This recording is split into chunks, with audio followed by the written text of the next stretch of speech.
सप्रेम जय महाराष्ट्र। आज संपूर्ण महाराष्ट्रामध्ये सिंधुदुर्गामध्ये छत्रपती शिवरायांचं स्मारक या केंद्र सरकारच्या आणि महाराष्ट्र सरकारच्या चुकीच्या धोरणांमुळे फक्त निवडणुका डोळ्यासमोर ठेवून उद्घाटन करायचं म्हणून स्मारकाचं उद्घाटन केलं। ज्याप्रमाणे राम मंदिराच्या बाबतीतही हे घडलं, संसद भवन जे नवीन बांधलं त्या बाबतीतही घडलं, अयोध्येमधील रस्ते असतील त्याबाबतही घडलं, अनेक विमानतळ असतील, पूल असतील याबाबतही घडलं। अर्थात राम मंदिर सारखं जे आमचं पूर्ण देशाचं नव्हे तर ह्या जगामध्ये जिथं जिथं हिंदू माणूस राहतो, हिंदू मनाचा माणूस राहतो, त्याच्या मनातली आस्था, खऱ्या अर्थानं ह्या पृथ्वीवरचं आपलं अस्तित्व, राम मंदिर घाईघाईनं बांधलं, घाईघाईनं उद्घाटन करायचं म्हणून फ्रंटचा भाग फक्त सुशोभीकरण केलं आणि मागचा भाग तसाच ठेवला। उद्घाटन केला फक्त लोकसभेत 400 पार होण्यासाठी। पण काय झालं, घाई केल्यानं राम मंदिर गळालं। याचा अर्थ हा समस्त हिंदू धर्माचा अपमान आहे। चला ठीक आहे, हे सगळं आम्ही पचून घेतलं, चला वेळ निघून गेली, काळ खूप मोठा औषध आहे।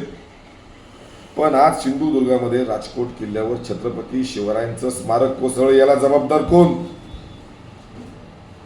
आज इंडिया महाविकास आघाडीचा मोर्चा संपूर्ण महाराष्ट्रभर, गावात, तालुक्यात, शहरात, जिल्ह्यात, प्रत्येक ठिकाणी आज मोठ्या संख्येनं मोर्चा निघालाय।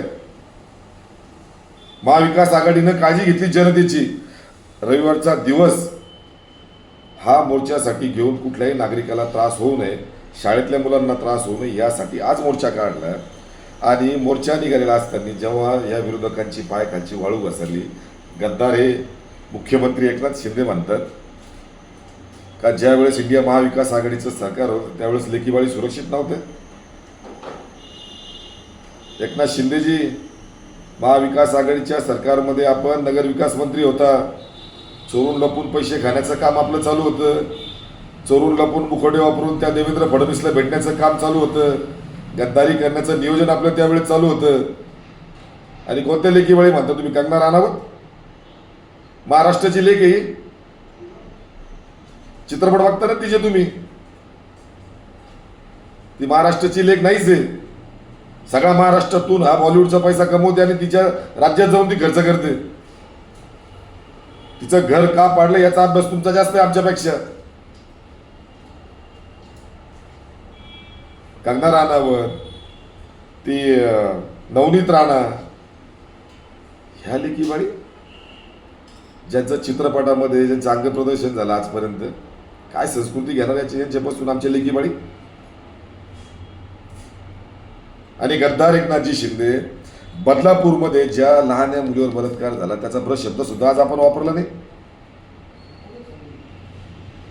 फक्त इंडिया महाविकास आघाडीचा मोर्चा निघाला, त्यांच्या पायाखालची वाळू घसरली, अमुक धमुक तमुक, काय बोलतात आपण?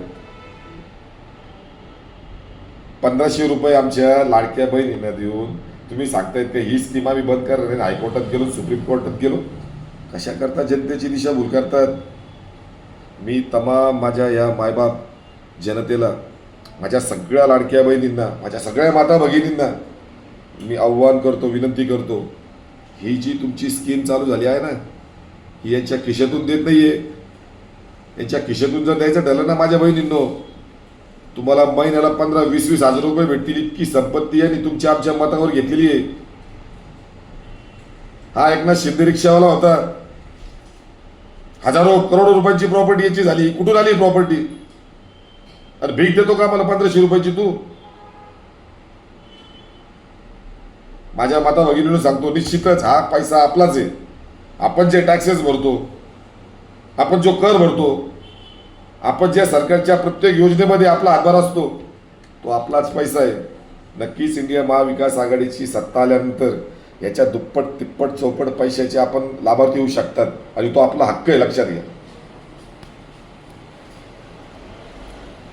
का आपले गॅस सिलेंडर स्वस्त करत नाही? का तुमच्या मुलांना मुलीला शिक्षण फ्री करत नाही? का तुम्हाला जर दवाखाना लागला, तुम्हाला हॉस्पिटलमध्ये जाण्याची गरज आली तर तुमचं का सगळे ऑपरेशन्स असतील, तुमचे छोटे मोठे आजार असतील, यासाठी मोफत करा। अहो ज्यानं करण्याचा प्रयत्न केला ते दिल्लीचे मुख्यमंत्री अरविंदजी केजरीवाल, त्या मुख्यमंत्र्यांना जेलमध्ये टाकलं. ईडी सीबीआयची दहशत दाखवून तुम्ही जर असे मुख्यमंत्री जर जेलमध्ये टाकू लागला तर आणीबाणी त्यावेळेची जी होती त्या आणीबाणीचा तुम्ही हत्या दिवस म्हणून साजरा करायला लावलाय, पाळायला लावलाय. खऱ्या अर्थानं आत्ता आणीबाणी चालू आहे. मी कालच असीम सरोदे आणि द्वादशिकार या लोकांची मी काल मुलाखत बघितली. आणीबाणीच्या काळातली सगळी परिस्थिती त्यांनी समजावून सांगितली. आणीबाणीच्या काळात ज्यांना ज्यांना अटक झाली त्या त्या नेत्यांना कुठलाही त्रास झाला नाही. मी विनंती करतो, आव्हान करतो, तो यूट्यूबवर व्हिडिओ आहे, तो सर्वांनी बघा. तो शिवसैनिकांनी बघा, प्रत्येक पक्षाच्या कार्यकर्त्यांनी बघा, RSSच्या कार्यकर्त्यांनी बघा, भारतीय जनता पार्टीच्या कार्यकर्त्यांनी बघा. आपले जबरदस्त माहितीगार, जबरदस्त अभ्यासू द्वादशिकार यांची तुम्ही मुलाखत नक्कीच बघा. आजच्या या इंडिया महाविकास आघाडीचा मोर्चा आज पूर्ण महाराष्ट्रभर निघाल्यानंतर काय काय मुक्त फळं या लोकांनी उधळली ते तर बघितलीच. या एकनाथजी शिंदे नंतर देवेंद्र फडणवीस कॅमेऱ्यासमोर आले.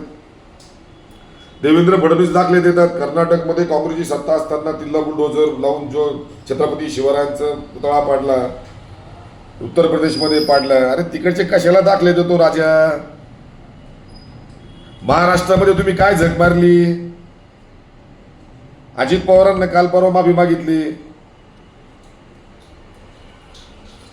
काल आपले देशाचे पंतप्रधान आले महाराष्ट्रात.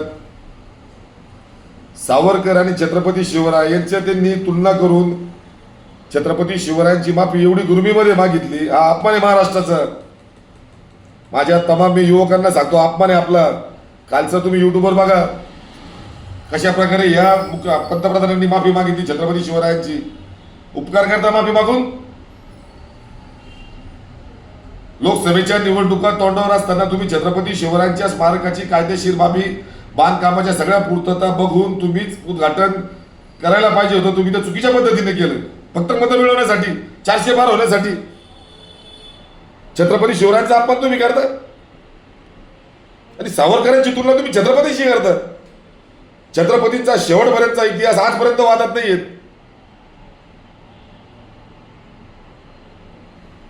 छत्रपतींच्या पत्नी शेवटपर्यंत त्यांच्या सोबत होत्या. सावरकरांचा पंतप्रधान साहेब नीट अभ्यास करा आणि छत्रपतींचा नीट अभ्यास करा. आमच्या छत्रपतीशी कोणाच्याही तुलना करू नका. छत्रपतींचा इतिहास हा ज्वलंत होता आणि ज्वलंत तोपर्यंत राहणार जोपर्यंत चंद्र सूर्य तारे. जी काल तुम्ही ज्या प्रकारे माफी मागितली पंतप्रधान साहेब, मी तुमचा निषेध करतो आणि मी एक भारताचा नागरिक म्हणून पुन्हा तुमचा राजीनामा मागतो. तुम्ही राजीनामा द्या. एवढा गुरमीत तुम्ही छत्रपती शिवरायांची माफी मागितली आणि कोणाशी तुलना करून.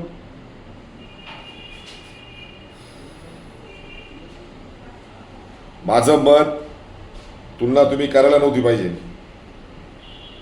सावरकर हा वेगळा विषय, छत्रपती शिवाजी महाराजांचा हा वेगळा विषय. कारण स्मारक छत्रपती शिवरायांचं कोसळले, सावरकरांचं नाही. का तुम्ही तुलना केली? का तुम्ही विषयांतर करतात? फक्त मतासाठी. पण महाराष्ट्राची जनता तुम्हाला भुलणार नाही. कारण उभा सह्याद्री हा रडलाय, रडतोय. डोळ्यामध्ये खिळे खुपासल्यासारखं डोळे झालेत सह्याद्रीचे. जिथं या पावसाळ्यामध्ये खळखळ पाणी व्हायला पाहिजे त्या ठिकाणी अश्रू वाहत आहेत या सह्याद्रीचे. छत्रपती शिवरायांचं स्मारक कोसळल्यामुळे. लक्षात घ्या, ही जनता तुम्हाला माफ करणार नाही. किती आमिष दाखवा, किती लाडक्या बहिणीसाठी द्या, पण या लाडक्या बहिणी या छत्रपती शिवरायांच्या खऱ्या अर्थानं लेकीबाळी आहेत. या 1500 रुपयाला भुलणार नाही. यांच्या डोक्यात राहणार छत्रपती शिवरायांचं स्मारक हे तुमच्यामुळं पडलं. जो सांगतो ना, 2 पक्ष फोडून आलो, खूप मोठा तीर मारून आलो. अरे फडणवीस थांब, तुझा वाचपा या छत्रपतींच्या लेकीबाळीच काढतील. हा उभा महाराष्ट्र काढेल. जय हिंद, जय महाराष्ट्र, जय संविधान. छत्रपती शिवाजी महाराज की जय.